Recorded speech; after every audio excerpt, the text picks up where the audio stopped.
গণপরিবহনে জেন্ডারভিত্তিক সহিংসতা ও যৌন হয়রানি প্রতিরোধে রাজশাহীতে সমন্বয় সভা অনুষ্ঠিত হয়েছে। রোববার দুপুরে মহানগরের একটি রেস্তোরাঁয় ইউরোপীয় ইউনিয়নের অর্থায়নে পরিচালিত ব্র্যাক সড়ক নিরাপত্তা কর্মসূচি শিখা প্রকল্পের উদ্যোগে এই সভা অনুষ্ঠিত হয়। এতে প্রধান অতিথি ছিলেন জেলা পুলিশ সুপার মোহাম্মদ নাইমুল হাসান। সভায় ব্র্যাক সড়ক নিরাপত্তা কর্মসূচির ব্যবস্থাপক মোহাম্মদ মাইনুল হোসেন কর্মসূচির লক্ষ্য ও উদ্দেশ্য তুলে ধরেন। সভায় মূল প্রবন্ধ উপস্থাপন করেন প্রজেক্ট লিডার নাজমুল হক। তিনি বাংলাদেশে সড়ক দুর্ঘটনার চিত্র তুলে ধরেন।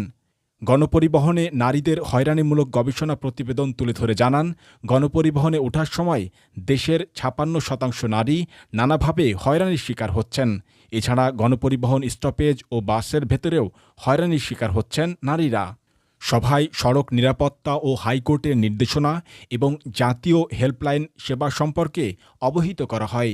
গণপরিবহনে নারীরা কী ধরনের সমস্যার মুখোমুখি হন, যৌন হয়রানিমুক্ত গণপরিবহন বিষয়েও আলোচনা করা হয়। সমন্বয় সভায় জেলা পুলিশ সুপার নারীবান্ধব নিরাপদ পরিবহন ব্যবস্থা গড়ে তোলার বিষয়ে বক্তব্য দেন।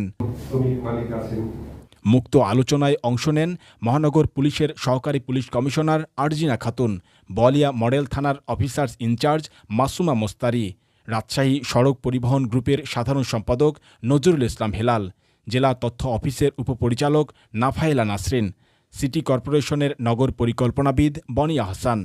সভায় অংশগ্রহণকারীরা নারীদের জন্য নিরাপদ ও সহায়ক পরিবহন ব্যবস্থা নিশ্চিত করতে রাজশাহীতে সমন্বিত উদ্যোগ গ্রহণের আহ্বান জানান। একই সাথে নারীবান্ধব গণপরিবহন নিশ্চিত বিষয়ে নানা ধরনের পরামর্শ দেন।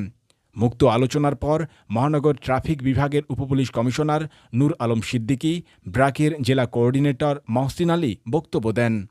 Atikur Rahman Moudud, radio Padma news, Rajshahi.